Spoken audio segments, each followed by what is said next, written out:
Hello everyone, Assalamu alaikum. How have you been? Hope that all of you are fit and fine by the grace of mighty Allah. Alhamdulillah, I'm doing great by the grace of mighty Allah. Welcome to my YouTube channel and Facebook page Raihan Teaching. This is Mohammad Raihan Rana. আজকে আমরা যেটা speaking ইংলিশের ধারাবাহিক ক্লাসের যেটি নিয়ে কাজ করব সেটা হলো টেন্স।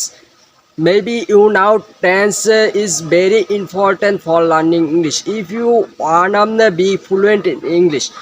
So because ইংরেজি 75% কাজ আমরা টেন্স ব্যবহার করি আর যদি 75% কাজই না করতে পারি তাহলে ইংরেজি বলবই কিভাবে। So I think it's very important.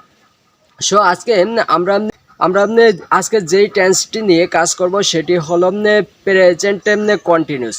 আসলে প্রেজেন্ট কন্টিনিউসটা কি? কন্টিনিউস মানে চলমান। যেমন আমি বললাম আম টেকিং দ্য ক্লাস, আমি ক্লাসটি নিচ্ছি। এখন বলতে পারি আমি ভিডিওটি তৈরি করছি, আম ক্রিয়েটিং দ্য ভিডিও, অথবা বলতে পারো আম মেকিং দ্য ভিডিও। এখন তুমি ভিডিওটি দেখছো, you are watching the video. এই যে বর্তমান চলমান, এই চলমান কি প্রেজেন্ট কন্টিনিউয়াস টেন্স বলে। আমি যদি প্রেজেন্ট ইন্ডিপেন্ডেন্ট এবং কন্টিনিউসের মধ্যে একটু পার্থক্য বের করি সেটা হবে যেমন আমি যাই, আই গো, আমি খাই, আই ইট। কিন্তু এটার মধ্যে কোথাও লেখা নাই যে আমি কখন যাই বা কখন খাই। কিন্তু কন্টিনিউস হচ্ছে আমি যাচ্ছি মানে চলমান, এটা কিন্তু চলমান, চলতেছে। এই চলমানকে কন্টিনিউয়াস টেন্স বলে। আজকের ক্লাসে আমি সম্পূর্ণ কন্টিনিউয়াস টেন্সের যত ডাউট আছে সব ক্লিয়ার করে দেওয়ার চেষ্টা করব।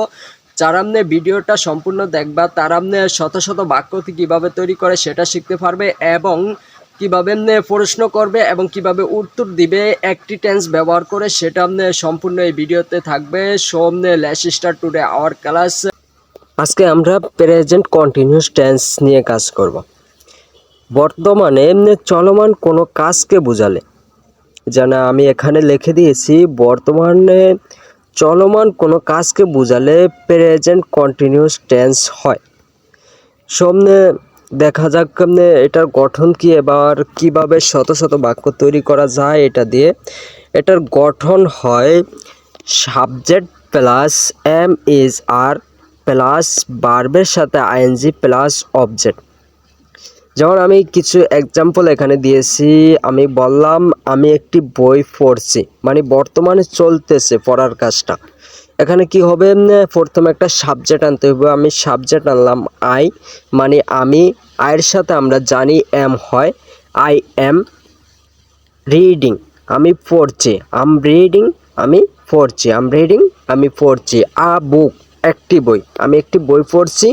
আম রিডিং আ বুক, আমি একটি বই পড়ছি। এখন যদি বলি তুমি একটি বই পড়ছো, আমরা জানি ইউ মানে তুমি, ইউর সাথে আর হয়, ইউ আর রিডিং, তুমি পড়ছো, ইউ আর রিডিং, তুমি পড়ছো, ইউ আর রিডিং। একটি বই বুক, একটি বই আ বুক, তুমি একটি বই পড়ছো, ইউ আর রিডিং আ বুক। এখন যদি বলি সে একটি বই পড়ছে, তাহলে কি হবে, আমরা জানি হি মানে সে, এটা ছেলেদের অর্থে ব্যবহৃত হয়।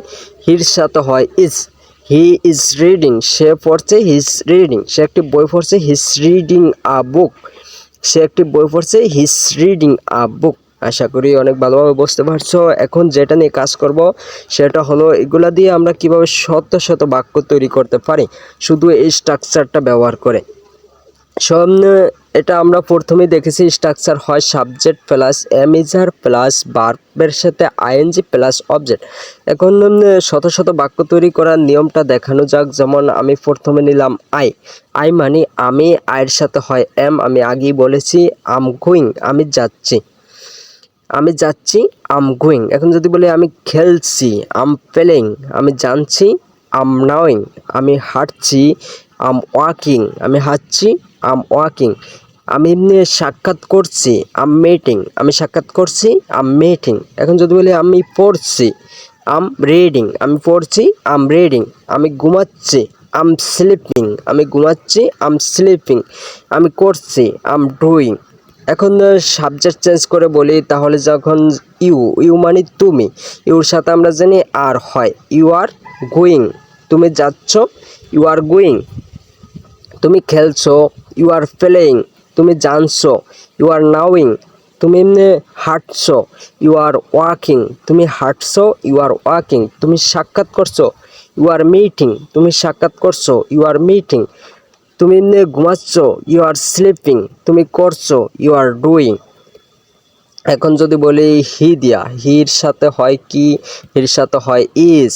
হিজ গোয়িং, সে যাচ্ছে। হিজ গোয়িং, সে যাচ্ছে। হিজ প্লেয়িং, সে খেলছে। হিজ মিটিং, সে সাক্ষাৎ করছে। হিজ মিটিং, সে সাক্ষাৎ করছে। হিজ স্লিপিং, সে ঘুমাচ্ছে। হিজ স্লিপিং, সে ঘুমাচ্ছে। হিজ ডুইং, সে করছে। এখন যদি বলি রনি, এখন রনি রনির সাথে কি হয়? ইজ হয়। রনি যাচ্ছে, রনি ইজ গোয়িং। রনি যাচ্ছে, রনি ইজ গোয়িং। রনি খেলছে, রনি ইজ প্লেয়িং। রনি জানছে, রনি ইজ নাউইং। রনি ঘুমাচ্ছে, রনি ইজ স্লিপিং।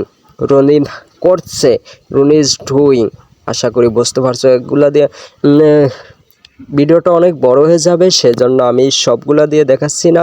তোমরা এই অল্প কতগুলা বাক্য দিয়ে আমরা কতগুলো সেন্টেন্স তৈরি করে ফেলছি অলরেডি। আর বোঝো, তুমি যদি আরও অনেকগুলা বাক্য দাও বা ভার্ব দাও, তাহলে কত শত শত বাক্য তৈরি করা যায় এখান থেকে। সব এভাবে বাসায় প্র্যাকটিস করো, তাহলে অনেক কিছু শিখতে পারবো। এখন আমরা যেটা নিয়ে কাজ করব সেটা হলো কিভাবে প্রশ্ন করব এবং কিভাবে এটা দিয়ে উত্তর দিব শুধু একটি টেন্স দিয়ে। সামনে একটু খেয়াল করো ভালো করে। যেমন আমি প্রথম যে বাক্যটা নিলাম সেটা হলো তুমি কাজটি করছো। এটার ইংরাজি কী হবে? আমরা জানি ইউ আর ডুইং। তুমি করছো, you are doing the work. কাজটি, তুমি কাজটি করছো, you are doing the work. তুমি কাজটি করছো, you are doing the work. এখন যদি বলি নেগেটিভ করি, তাহলে আর এন পরে একটা নট বসাতে হবে। তুমি বলতে পারো অক্সিলারি ভার্বের পরে একটি নট বসাতে হবে। যেমন আমি বললাম তুমি কাজটি করছো না, you are not doing the work. তুমি কাজটি করছো না, you are not doing the work. এখন এই আর নট, এটার কন্ট্রাকশন ফর হয় আরেন্ট। আরেন্ট। আশা করি বুঝতে পারছো। সেকেন্ড টাইমে যখন যাব পরবর্তীতে তখন কাজে লাগতে পারে, সেই জন্য বলে রাখলাম।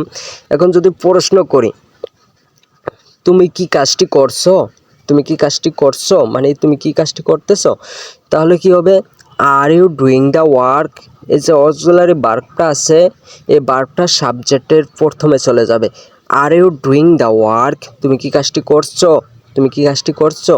ভাই, ইংরেজি মোটেও কঠিন না, শুধু বোঝার ব্যাপার। তুমি যদি বুঝে যাও তাহলে একদম easy.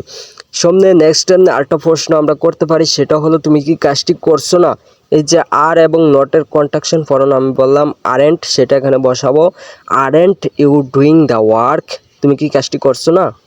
Aren't you doing the work, তুমি কি কাজটি করছো না। এখন প্রশ্নের উত্তর দুইভাবে দিতে পারি। আমি কাজটি করছি, yeah I'm doing the work. অথবা হতে পারে কি, না আমি কাজটি করছি না, no I'm not doing the work. তারপর যদি ডাব্লিউএস কোশ্চেন দিয়ে প্রশ্ন করি, why are you doing the work, তুমি কেন কাজটি করছো।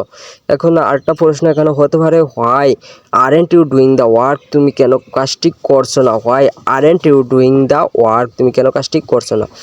এই গল্পটা তুমি যদি একটি সেন্টেন্সকে এই 8টি ভাগে ভাগ করে বলতে পারো, তাহলে তোমার কাছে ইংরেজিটা একদম পানি হয়ে যাবে। সামনে কথা না বাড়িয়ে আমাদের ক্লাসটি আজকে এই পর্যন্তই শেষ করলাম। সো নেক্সট ভিডিও দেখার জন্য আমন্ত্রণ রইল, এবং যদি ক্লাসটি একটু হলেও তোমার উপকারে আসে তাহলে লাইক, কমেন্ট এবং শেয়ার করতে বলবে না।